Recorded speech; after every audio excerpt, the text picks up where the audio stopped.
to the Classic Car Weekly podcast. You join us for a quick dive into sort of the behind the scenes and a bit more additional content for this week's issue, the 27th of November. Last issue in November, we've certainly flown through the year. I'm Jesse Billington, the staff writer for the title, and I'm joined, as ever, by two members of the team. We've got the title's editor, David Simister. Hello. And our managing editor, James Sadlier, as well. Greetings, Jesse, David, and listeners. We're back, and we're giving this one a shot remotely because, again, it's one of those chaotic weeks at Classic Car Weekly where we're not actually making it into headquarters. So if we all sound a bit different, it's because we're all coming from various corners of the country. But yeah, we'll see how this one goes. Still very much in the podcast's experimental phase. Well, 33% of us made it into headquarters. The other 66% should hang their heads in shame. 33% of us live a bit closer to headquarters than the rest of us. What are we? We are Peterborough, we are Liverpool, we are Flitwick in Bedfordshire. That's right, isn't it, Jesse? Yeah, deepest, darkest Bedfordshire, but somehow the internet is still clinging on here. Many corners of the UK. Means we've got a good spread of what's happening in the classic car world by simply being spread physically across the UK. Yes, Classic Car Weekly is well placed to cover everywhere in the country. Yeah, a beautifully national paper. We do have a sub-editor in Stornoway as well for our Scottish listeners. Very true. We do have Scottish listeners, actually. I was looking at the data. Absolutely. We do have some people north of the border that enjoy the podcast. Absolutely. Anyway, we'll jump into a quick update on the classics. Obviously, what's going on in your classic garages at the moment? For me, actually, very, very little, unfortunately.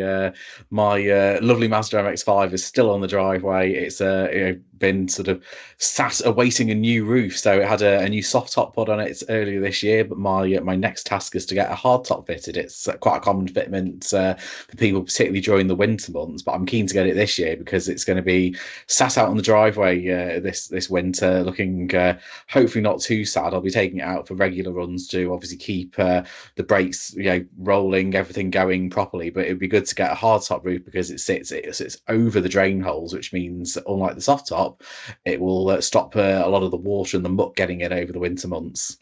You've basically gone from having one really poor looking soft top that was leaking constantly to having two amazingly brand new roof for your MX-5. I don't do things by halves. Good. Yeah, he's doing it properly. James, how about you? Because obviously you're looking back towards the market again for both selling and buying. Yeah, it's whether I do any more fixes on the Polo. I mean, there's only a lot of it's mostly aesthetic on the Polo. Mechanically, it's absolutely fantastic. Aesthetically, it can do with a little bit of work on the rear bumper, maybe a new front driver's seat. Nothing horrendous, but it's all it all adds up. And do I invest money in fixing all that, or do I just kind of pass it on to the next owner who will happily do all that if they're going to keep it for a long period of time? Whereas I don't see myself keeping this for any more than the next 6 months. So I'm not sure. I'm still looking for the next classic. The next classic. In mind. Yeah. How about you, Jesse? What's going on? Oh, sorry. What are you going to say, David? I was just about to say, do you have a shortlist? I do. I don't know if I mentioned it last week or not, but the shortlist is, funny enough, like yourself, an MX-5, but not the NA, the Mark II, the NB. Basically, a lot of that's got to do with the fact that my dad's got one as well that's sat on his driveway, and it'd be a fantastic donor car for when I need parts. And the other one, I've always lusted after the Mark I Audi TTs. So yeah, they're not the soft top TTs. I love the tin top version, the fixed head, lovely, lovely curves. I just feel like they've aged really well, and they're pretty much at the bottom of their depreciation curve as well. If you're going to get a TT, an early one, now is probably the time to buy one. You can get a really nice 225 model for not much cash. Yeah, I know you're a fan of those, David. So I must admit they do look. It's just trying to find one that's hasn't gone over the 100k mileage mark. I'm looking for something that hasn't, has been looked after as well. But the few I've seen are still going really well up to almost 200,000 miles. So maybe they do well with longevity. I think it's a case of finding one that's been looked after, really. But I wouldn't get too hung up on the mileage. With those TTs, particularly the early ones, it's making sure that the gadgets are all working inside. I know they can be prone to electrical issues, but Yes. primarily as well, making sure that it has history and it has been looked after. The same with those things. It's I would always say buy on condition rather than mileage. Yeah, We'll see how definitely. it goes. How about you, Jesse? What's going on in your fleet? It's been another quiet one, really. I've been away past couple of weekends at my girlfriend's, so the MG has sat forlornly at the back of the yard waiting for more attention. Back home this weekend, so it will be 2 days of solid sort of pulling out one dead engine and taking the block that I've stripped down off to get properly machined, honed, and get all the crank journals polished up and the new crankshaft balanced up. So it's all heading in the right direction. I've got all the parts in the right places, and the key thing I need to do now is start emailing parts suppliers that I met at the NEC going, would you awfully mind supplying me some bits and pieces, and seeing if they say yes. So plenty still to get on with my car. There's not a shortage of it. The problem is trying to decide where I draw the line, because obviously it's going to be off the road for a couple of months. I did want to do the front suspension while I was at it, so I might as well do that while I don't have to worry about the weight of an engine being in the front of the car. No, like, okay, so if I'm going to go through the front suspension, do I do the rear suspension? Where do I draw the line? Where do I stop fiddling is the real problem here. And at I'm what like that point with does the this, Polo. Yeah. at what point does Oh, it just simply become a restoration at this point? it's worth noting that your Ford Mustang has gone into our classics, which Yes. is What exciting new arrival. Yeah, I mean, Yes. we are celebrating the anniversary of the Ford Mustang in this week's Classic Car Weekly. So, listeners, be sure to pick up a copy, and you can read all about Jesse's own Ford Mustang, which he works on with his dad. That's a great read. And it's been in the family for 30 years as well. Wow. Yes, yeah, Dad bought it in the 90s. He sort of dolled it back up and had it back on the road, and then it was sort of had a couple of periods of laying dormant here, there, and everywhere. And this summer we were like, well, let's try and get it back up and running again. And with my sister's wedding around the corner, we wanted to make sure it was up, running, and reliable for the big day. So we sort of set about doing a few bits here and there. And I think we've got it booked in, or going to get it booked into the paint shop to try and get door skins repainted, all sorts of bits and pieces. It's all heading in the right direction. We still need to sort out the strange fueling issue, but it's back up and it runs once more after sitting stationary for nearly 4 years since it last runs. So yeah, that was a good bit of fun fiddling that one. Great to get it into the Mustang celebration piece, which was a fun little issue to put together, having done the Mythbusters on the Mustang as well. But again, that was one of those things of, where do I stop with this? So I had to sort of rein myself in, focus on just the first gens, and then sort of the introduction. I think Chris gave me about 150, 200 words to write it. I was like, it's such an interesting car. The development story of it starts way back in the late 50s when Ford was trying to revitalize itself and produce an interesting car. I mean, ultimately, what they produced was actually the Falcon, which was just a sort of three-box saloon built by bean counters. And then eventually they said, well, that sort of worked, but it didn't really captivate the spirit.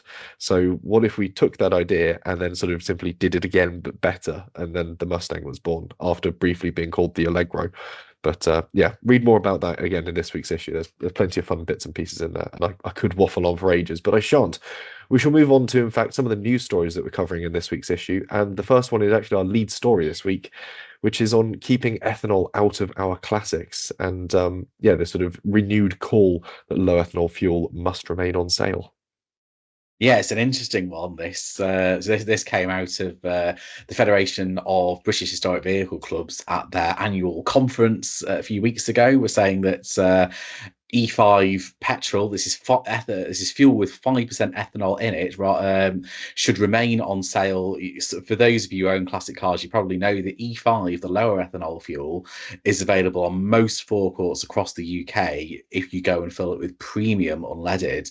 Most regular unleaded since 2021 has had E10 in it, which is 10% ethanol. It's really easy to tell the difference between the two, because if you pick up the pump and have a look at the labelling on it, it will say E5 or E10. And the case has been for the past few years, since 2021, that has been the status quo, that regular fuel is E10, premium fuel is E5 in most cases, but that was only ever agreed for 5 years. So it's due to be renewed and reviewed in 2026. The FBHVC have said that they would campaign and support that still being the case. I've spoken to the Department for Transport, and they've said, certainly for now, they plan to keep E5 on the forecourts, if you like. And we put out to readers, and every single one who came back to us said, yeah, it's really essential that we keep this this lower ethanol petrol on sale for as long as there are cars that need it. And it's really important because actually these older cars, the readers who've been coming back to us have been saying that their cars have been running better on it. They're not having so many problems with hot starting. They're not having problems with things like rubber fuel lines and so on, degrading over time. Certainly I've seen it on my cars. I had a Reliant Scimitar, which we looked at the fuel hose on that, and that had got really sort of pitted and degraded over time, with higher ethanol fuel going through it. So it is a problem that affects cars, and I think this is why it's important that the classic car movement continues to lobby for this more classic friendly fuel remaining on the forecourts. Certainly the Federation have in their conversations with me have said that actually they haven't sort of heard any sort of particular horror stories since E10 rolled out, but I think that is probably because for older cars, the option of having the lower ethanol fuel is still there. And I think another important point to make on this as well is if you're out with your classic car, say you're in the Highlands of Scotland or you're in the middle of the countryside somewhere and you need to fill it with petrol, and you pull into a petrol station, they're only selling E10 at the pumps. Fine, put a tenner of E10 in it. It's not going to kill the car. You can carry on driving, and all you need to do is the next fuel station that you find that does have E5, you can put your normal fuel back in. It's not going to wreck your car, but it's worth mentioning that as well. It's not, if 2 drops of E10 petrol is not going to wreck your classic car.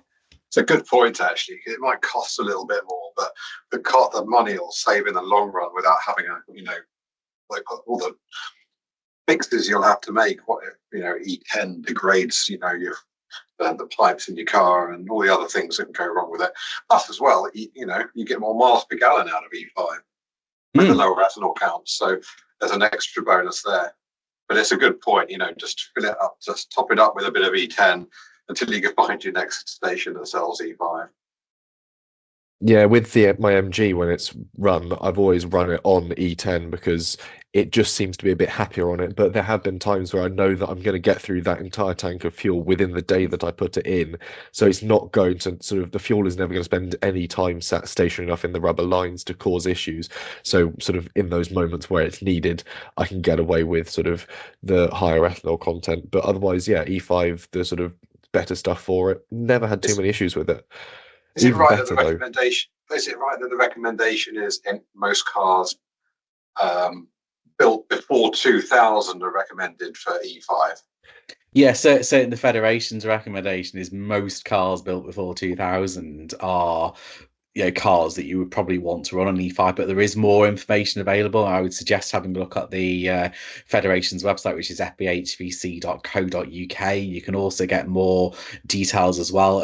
One a really good place to have a look actually is particularly with more modern classics, is have a look in your vehicle's handbook actually, and you'd be surprised. I mean, certainly my Toyota Avensis, which is a 1998 car, that will run quite happily on E10 petrol. I've been doing that for years and never had a problem with it. But with my MX-5, which is 1990, I tend to run that on E5 petrol, and certainly the older classes have had my MGB, my Reliant Scimitar, the Reliant Robin when I had that as well. I always tended to run those on E5 petrol wherever it was available because that's what they're engineered to take. I mean, interesting, the Jimny, I think because Japan adopted ethanol-based fuels a bit earlier than us by a good decade or so, despite mine being 2008, it's an engine built in the 90s, though. It does run perfectly fine on the higher ethanol content. Again, it really depends on your car. And again, speak to specialists to sort of get a better understanding, check vehicle owners' books if you've got sort of more modern cars. I'd definitely also say look at sustainable fuels. They are not cheap to get hold of, but when I tested them with both one of Mazda's Heritage Fleet MX-5s and also with my Midget, the midget absolutely loved it, and if anything ran better on it, because the unique thing with those is it's often a fuel that is designed to be run in a classic engine, to be run at different compression ratios, to be sort of breathed in through carburetors, to run at different temperatures, and the net result is you have an engine that's sort of being fed a fuel that is very much designed for it, as opposed to sort of balanced out with ethanols and stabilizers. And yeah, the way MG absolutely loved it. James and I ran the car on it. We did the London to Brighton a couple of years back. The way if you wanted to go and find sustainable fuel now, Jesse, say that I need to go and fill it up, where could you go around the UK? Do you know there used to be that there's only a couple of places that offered it, but are there more now? Are there more outlets? It's still a tricky one to try and actually find on the pump. I know that the Bicester Heritage still has one. I think there are more locations that are slowly getting hold of sort of pump situations where you can simply go and buy it as you would conventional petrol. But at the moment, I think, yeah, Bicester is probably like the place to go for it. Though Corriton will sell it to you in sort of a barrel with a sort of hand pump, so you can sort of keep some of your own, obviously stored safely at a home location, and then fill up your car as and when you need to. Various other sustainable fuel producers do something similar as well, but Corriton's the one that I've had the most run-ins with, used their fuels before, and can sort of genuinely vouch for them, having used it in my own car and gone, actually, that was pretty good. So yeah.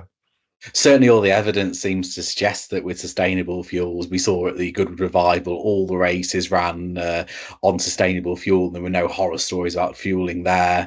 The Vintage Sports Car Club, again, they've been doing some similar experiments. I know Mazda do run their heritage fleet on it too. So there's plenty of evidence to suggest that classic cars run perfectly happily on sustainable fuel, but I think the thing holding it back at the moment is just the cost per litre and the availability at the pump. So if you can only get it a handful of places around the country and it's costing £4 or £5 a litre, obviously it's never going to have the same traction that usual unleaded does.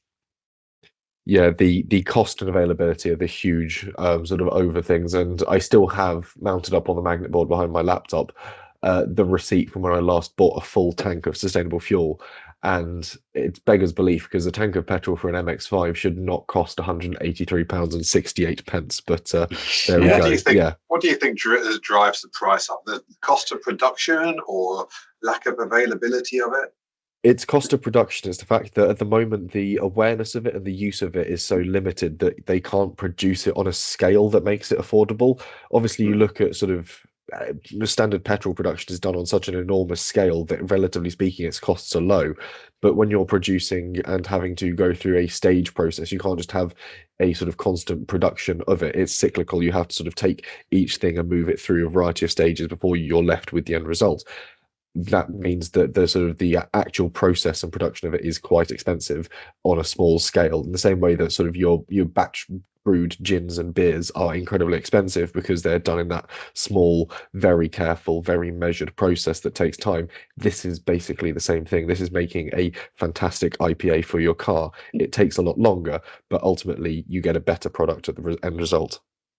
I think that's the best way to describe it. Yeah. This podcast. We often joke about doing this podcast from a pub, but now I've mentioned IPAs, it's led me down that pathway. But yeah. We have to find pubs near Peterborough that we're happy to host us. But regardless, yeah, the call has gone out for sort of keeping E5 in the pumps a bit longer, and I think hopefully we'll see it live on a little longer, especially as certainly as sort of classics evolve and we find better sort of, not modifications, but updates to our existing classics that are more sort of fuel friendly. Where I recently did the engine swap on the MG, I fitted it with new rubber hoses that are a lot more resistant to higher ethanol. So again, it's those things that over time, the modifications and updates you'll do to your vehicle will keep it sort of up to trend, I think, will be the best way of viewing it. Not saying you should go out and immediately start modifying your car, but when it comes to replace those parts, consider which parts you're using to replace them with, and ones that may be a bit more resilient to higher ethanol counts would be certainly wise, I'd say.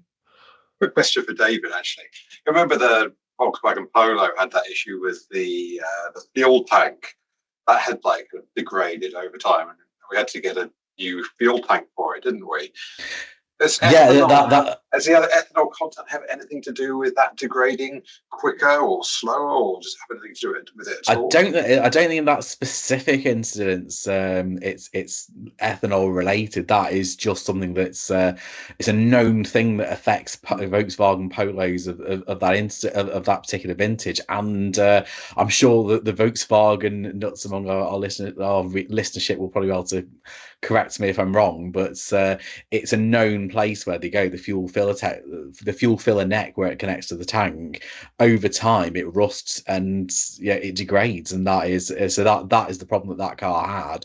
It had corrosion where the neck joined the tank, so that's why it all had to come down with a new tank being fitted. Gotcha. I will say one of the things that ethanol does weirdly is it absorbs and holds on to water, and water is the last thing you want in a fuel system, as I'm well aware. But also, when left stationary, that water will sort of react negatively with metal parts to your fuel system, your fuel line, your fuel tanks. So high ethanol content fuels are more likely to absorb more water. If you've got a car you're laying up for winter, it is often best regarded to completely brim the fuel tank, because that way there's not the open space where water and air can mix and you get that resulting rust. Or equally, complete opposite is completely drain it down and dry it out. That way you're not going to run the risk of it corroding and you end up with sort of, for want of a better phrase, crud sitting at the bottom of your tank, which then often blocks fuel filters, fuel injectors, fuel lines, carburetor jets, everything of that line. So there's two schools of thought on whether you completely brim it or you completely drain it. But be aware that obviously one of the things ethanol does very well is absorb water, and the net result is watery petrol will produce corrosion in metal lines and tanks. It's been the very sort of consumer heavy section of the podcast. We'll move on to something a little bit more upbeat and lighthearted, but also plucked from our news section. This is also on the opening spread of our news pages. Austin Powers Jaguar E-Type is up for grabs. The 1967 Jaguar E-Type, driven by Mike Myers in all three Austin Powers films, as well as the Madonna hit song Beautiful Stranger. Interesting enough, a friend of mine actually sent me the music video to that earlier today because I'd never seen it. You've never seen the video for Beautiful Stranger? I hadn't seen it until today, oddly enough, and truly. Yeah, you're talking to children and teenagers of the 90s, you know. So I'm sure I remember that was on MTV, pretty much on loop when I was a kid.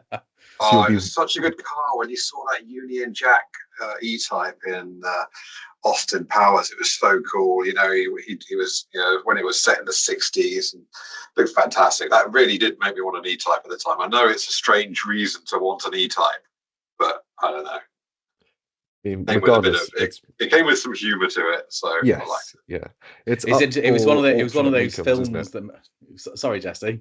It's up for the car's up for auction at Meekham's at the moment. Kissimmee sale on 18th of January. I don't know what the estimate is for it as to whether or not you'll be able to get hold of the car, depending on your budget. I think it will be a significant E-Type result, whatever the estimate is, because it's such a well-regarded piece of film heritage. It was one of those films, I remember when Austin Powers first came out in 1997. It was one of those films that made you feel proud to be British, even though it was actually an American film, and gradually became more Americanized as the films went on. But seeing Mike Myers with his dodgy chest hair and his silly teeth with that E-Type was just it was a phenomenal parody of the sort of the early James Bond films of the 1960s. And yes, that E-Type, I know it probably would have looked even better still in its original opalescent silver blue, but actually that Union flag livery really set the car off, and it, you know, to a generation of Jaguar fans, it ticks all of the boxes, which is ironic given that the other story we had in this week about Jaguar was all about its big rebrand, So I think we won't go into that in too much details. I think everyone on YouTube has already had their sort of their say on the subject, but Jaguar did say to us in their response to our story that Jaguar is a brand with heritage, but it's not a heritage brand. But actually, when you look at that first part of the sentence, it is cars like that E-Type, you know, from those three films that help their classics appeal to sort of a very wide audience across multiple different generations. And I think they have to be really careful about how they play with that heritage in their new rebrand. It's weird though that certain brands do go through fairly, I don't know, every 20 odd years, and say they do change that, upgrade their logo. I mean, look at Citroen. Citroen changed its logo quite a bit over the years. Obviously, Volkswagen maybe not so much, but you know, certain brands do go through, I'd say, probably more subtle logo changes and brand changes, whereas this one feels there's quite a bit of a jump forward. I'd say a bit of a bigger change. Would you agree? It's a change to their styling and their appearance, but I think ultimately we don't know what their next three cars are going to be. We've seen spy shots of what looks to be their sort of XJ replacement, the big saloon. We'll find out they've got a launch event in Miami Monday coming, and that will sort of unveil their next three cars. Essentially, the XJ replacement will likely be a sports car and probably an SUV as well. All of them are likely to be electric, but the fact of the matter is that this was released to get people talking about Jaguar, to get people thinking about Jaguar again. And if you look at the incredible response it's had from the media, from people covering it in print to podcasts to talking about it on YouTube, on social media, it's one of the most talked about motoring brands at the moment. And when you're in the run up to a big relaunch, when you're trying to sort of find your feet to decide whether you're going to be competing with Bentley or BMW as a car brand, this is exactly what you need. It's done exactly the job it needed to, even if it's completely eschewed anything that you or I would have understood as traditional Jaguar, which is to say sort of big, powerful saloons, slightly caddish in nature, but you sort of love them in the way you sort of love a British ruffian sort of thing. And don't forget as well that if Jaguar had never rebranded or relaunched anything, they would still be making motorcycle sidecars. So when you think about it in that context, Jaguar and SS and Swallow before then, they've always been reinventing themselves. And it's really important to remember that cars, everyone talks about the E-Type, but that was never launched as a kind of a traditional car. That was a brand new and quite forward-thinking car when that was launched. Yeah, absolutely. I mean, going back to the Austin Powers one, though, do you think that Union Jack livery maybe inspired the BMW Mini roofs with the Union Jack on that were so popular for a while and still are, I guess? I mean, you look at the tail lights of a BMW Mini now, and they're the shape of a Union Jack. I'd say there's definitely some sort of element to it, is sort of leaning into the Cool Britannia. Certainly when the Mini relaunched in the early noughties, that Cool Britannia sort of thing was very much the trend to sort of be jumping onto.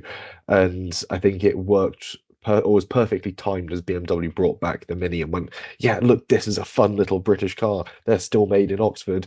And look, it's even got a Union Jack on the roof. Or if we're going to be specific, it's not at sea, so it's a Union flag on the roof.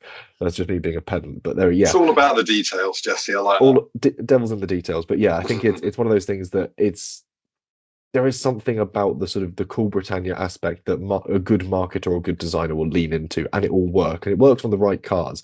I don't think you could get away with doing that to sort of like an Aston, definitely. No.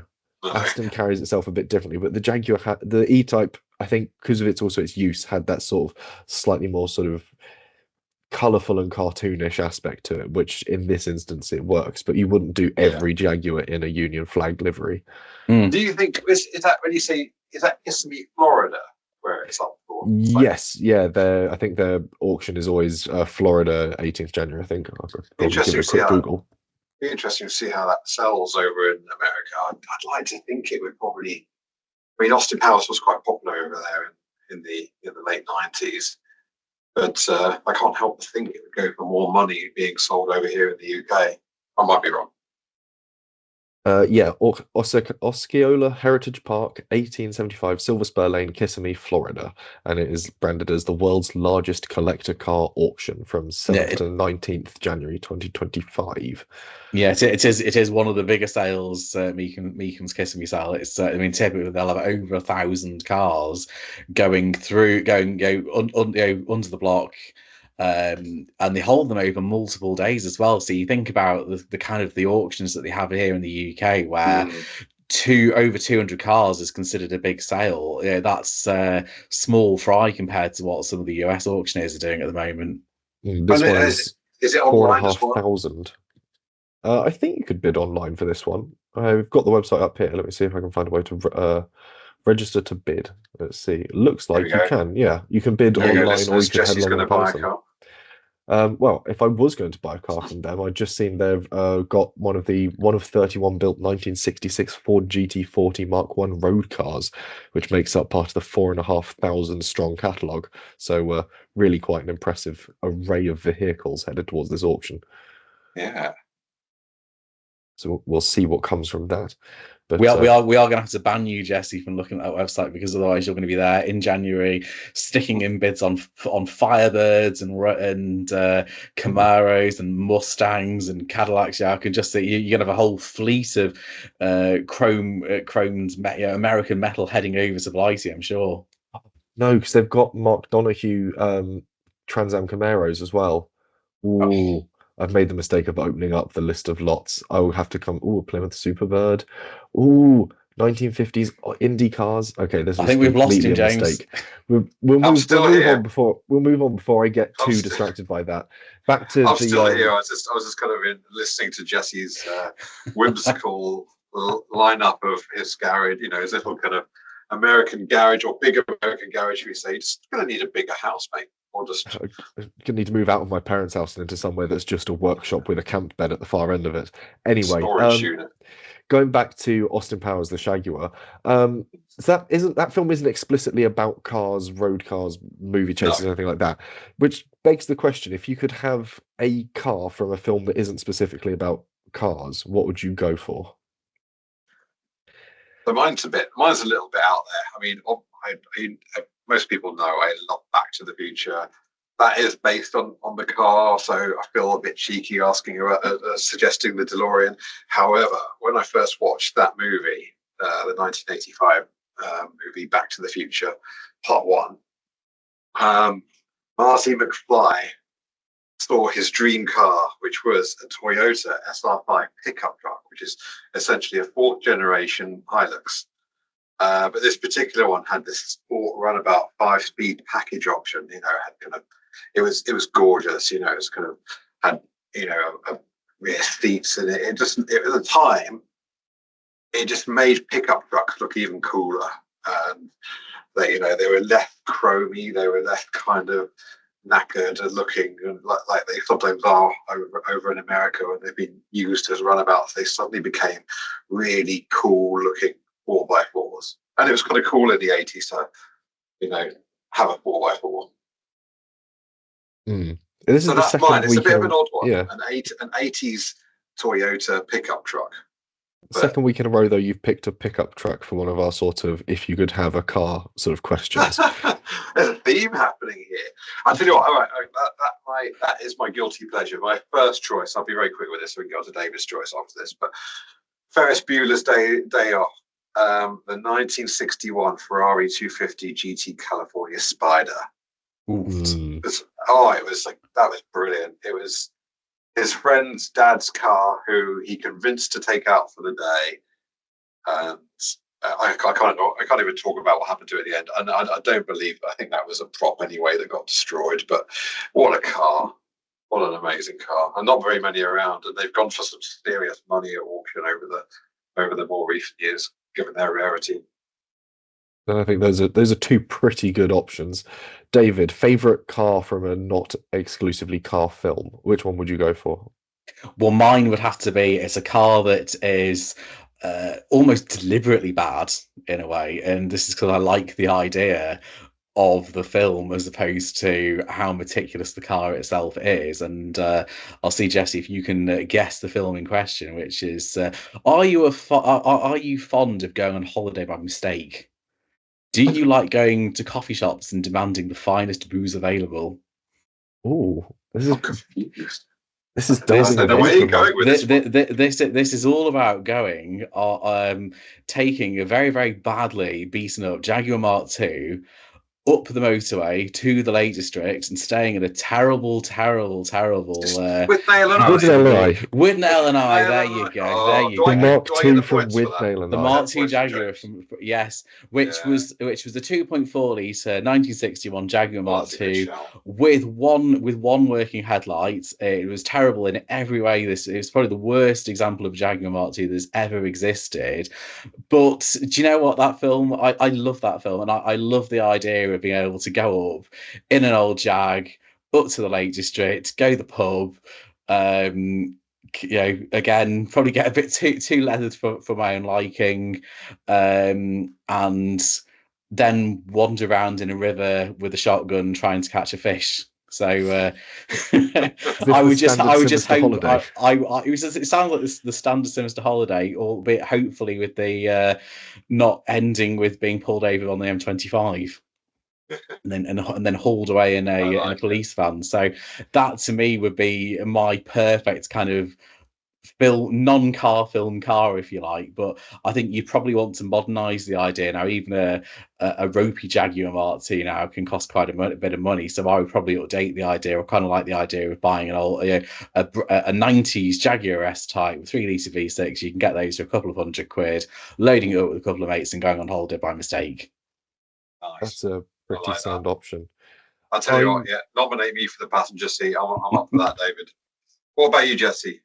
I'm going to go for a film from my childhood, the 2002 Scooby Doo movie and the Mystery Machine from that, which was a 72 Bedford CF van. But That's a good shout. I absolutely love it as a film. Weirdly enough, I recently rewatched it this weekend actually with some friends who had never seen it before. And I was like, oh, the Bedford CF van, what a great choice for a Mystery Machine. And it just looks so good in the film. Yes, the very first. But why did they have a Bedford CF in an American film? Was it sort of an import or something like that? I would love to know. I don't entirely know how it ended up there, but oddly enough, the film was mostly shot in Australia, so it wouldn't surprise me if obviously Bedford and GM would have been sort of sold in Australia. So I'm potentially thinking that's the reason why it would have been out there. They made two of those movies, didn't they? Yes, yeah, they made a second one. I can't remember what van they used for the second one. I think they went back to using a Chevy for that one because it was shot in America. But yeah, the first one was the Bedford CF sold in Australia. Bedford Would you have it in that colour livery with the what was the name of the mobile it was called? The Mystery Machine. Yes, yeah. Mystery Machine, that was it. There we are. The Bedford CF van was assembled in Australia by Holden, a GM subsidiary. So essentially CKD kits for the Australian market. So that's how the first Scooby Doo film ended up with a Bedford CF as the Mystery Machine. And you learn something new every day. Yeah, this is an informative and consumer advice based podcast, mostly around ropey American cars, pickup trucks, and the Mystery Machine. But there we go. Next podcast, I'm going for something non-pickup though. Oh, I might force your hand with next time with a different auction sort of category. This time we're looking ahead to the Iconic Auctioneers catalogue, and I asked you both to pick out your ideal winter weapons based off of the sort of the auctions we're previewing in this week's issue. So, ideal winter weapons, be that something you can hoon around in the snow and slush, or something that will keep you sure-footed and moving as the weather turns rotten. What have you gone for, David? Well, firstly, I ignored the brief because I looked at the Brightwells catalogue as well. There are quite a few auctions coming up towards the end of the year, and I've been scouring through them. And one of them, which really caught my eye, was a 4x4 coming up in the next Brightwells sale. This is a 1977 Land Rover Series 3. It's the long wheelbase model, and this is perfect for winter. It's just had a full restoration. It's got power steering. It's got the later 200 TDI engine, which is the one you want if you're driving around an old Land Rover with a non-standard engine. It's had everything done to it. Galvanized bumper, bulkhead, B posts, everything. But it also has, which is important for winter, if you're driving along and the four-wheel drive system can't get you out of trouble and you get stuck somewhere, it has a bed and an awning so you can stay overnight. Very nice.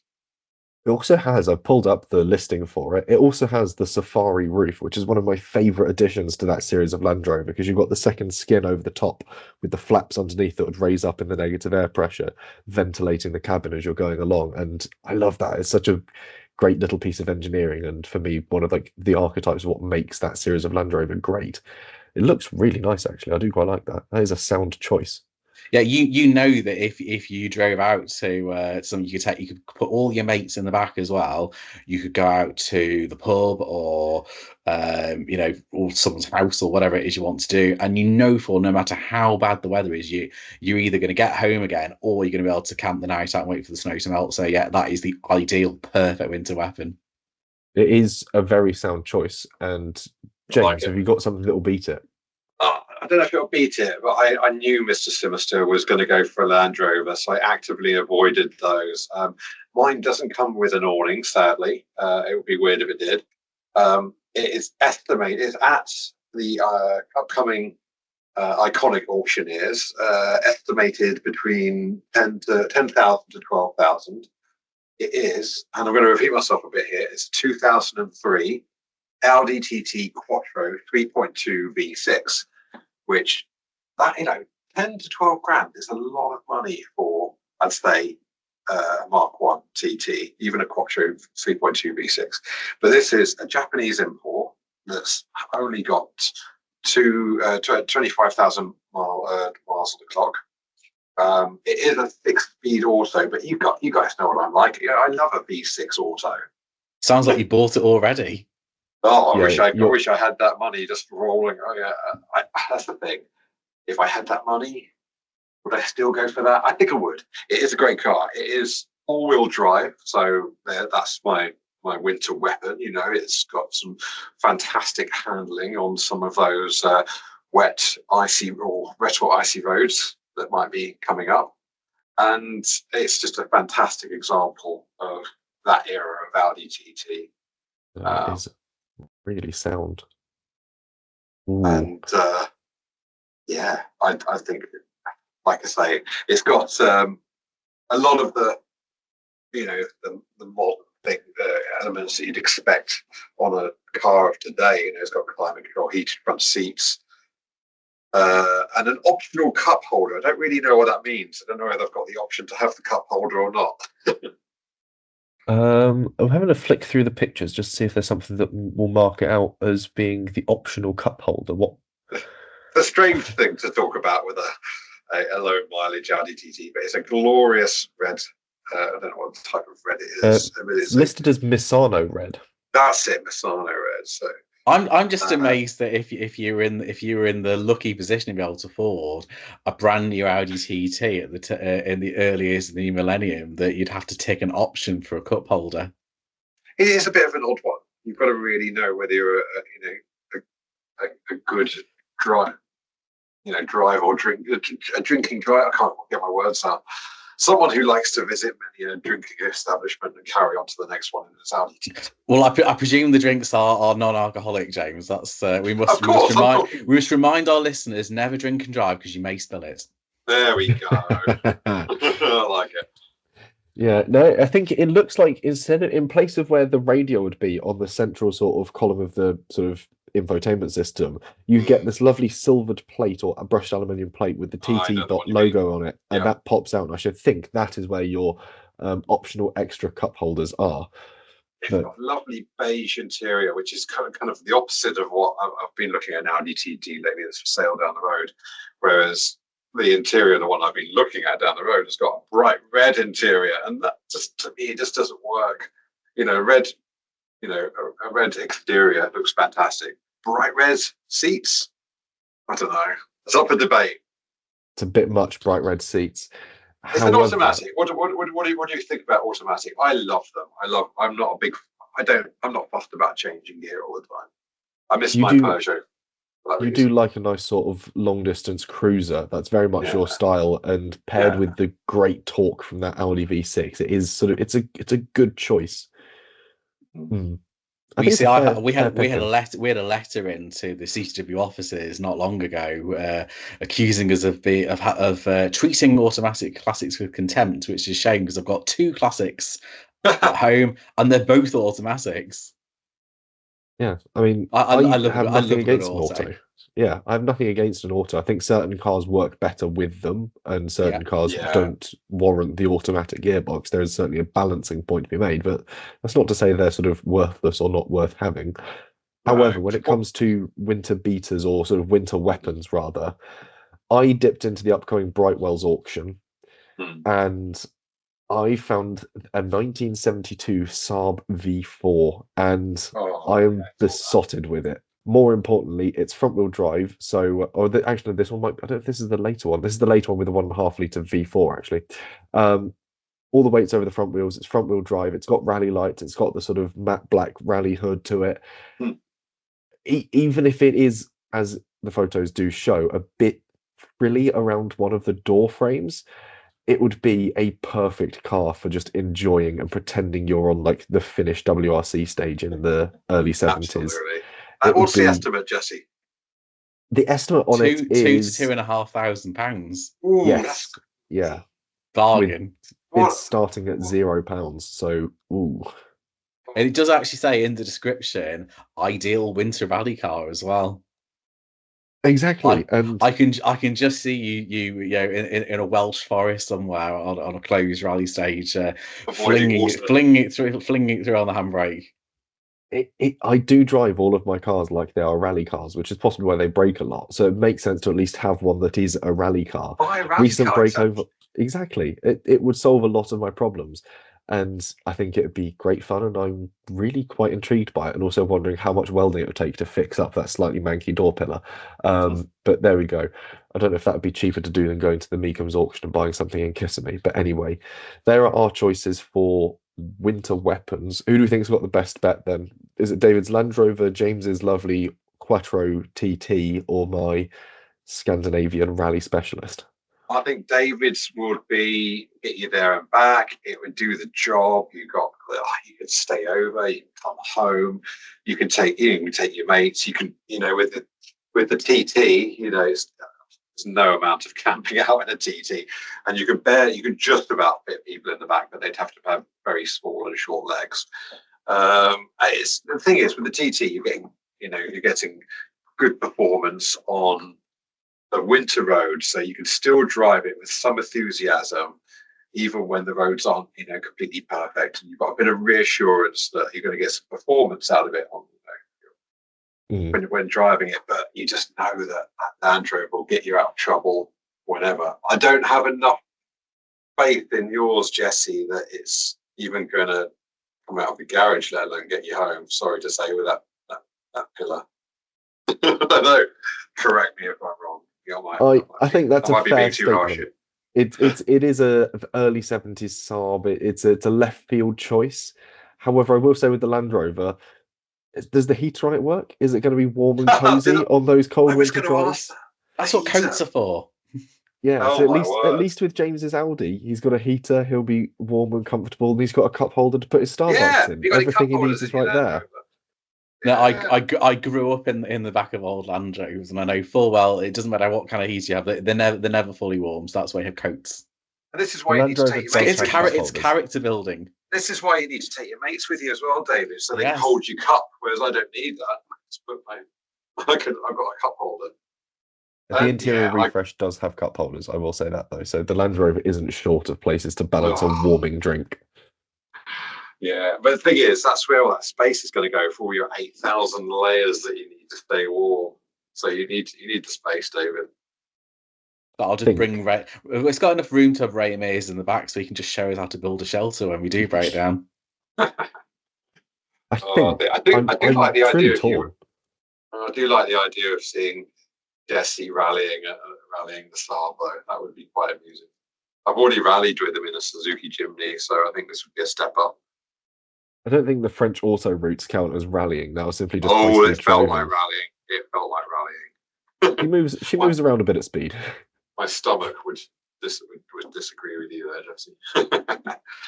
I'll let you two do your rallying, and I'll put the awning up another cuppa.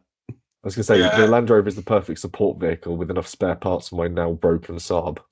And to be honest, I think David for me takes the win with it being with the brief being a winter weapon. I'd want to try. Yeah, I'd want to know what the heat's like in it, but you got enough to take a few people with you, enough space in there. Just put a vest on, you'll be fine. I think there we can crown David this week's victor when it comes to buying winter weapons off of the auction lot at the moment. £13,000 to £14,000 is strong money for a Series 3, but it has been well catered for when it comes to being updated and tidied up. So I'd say it's a relatively sound buy. So yeah. To be fair, I was opting for a Land Rover before PT, but I knew David would go for one. Because he knew I'd go for one. You knew it. I also had a Land Rover sat just in case no one else picked one. I was like, oh, go on a nice sort of Series 2A 90 wheelbase. I was like, oh yeah, that would be pretty fun. Other off-roaders are available. Yes. Yeah, they are. We talk about Jesse's Suzuki Jimny as one of them, but I just feel like if you find a really good Land Rover, it's a win-win for anyone. If we found one that's got well looked after, then it's always a win. Yeah, there we are. Perfect point to wrap up this week's podcast on as we approach the hour mark. So thank you very much for listening. And obviously, if you do go to either of those auctions and buy something, send us a letter. Send us a picture of your new purchase. Let us know also what you would buy if you were no budget at all looking for a winter weapon on those auction catalogues, what your choices would be. And if you do sort of message in, we'll get back to you on the next podcast and sort of argue the toss for your ideas against David's Land Rover. Otherwise, be sure to pick up this week's issue of Classic Car Weekly, or make sure to subscribe and never miss one. This week's one, as we've already mentioned, has a look back at the Ford Mustang as it reaches 60 years of production, as well as looking at the news headlines around ethanol-based fuels. And one important thing that we might want to consider that's broken just while we've been recording is the owner of Vauxhall has announced plans to close its van-making factory in Luton. So an interesting piece of heritage there that's teetering on the brink. So we ought to rush back to our desks and do some news digging there. In the meantime, we'll be back next week with another issue of Classic Car Weekly and another episode of the Classic Car Weekly podcast. Thank you very much for listening.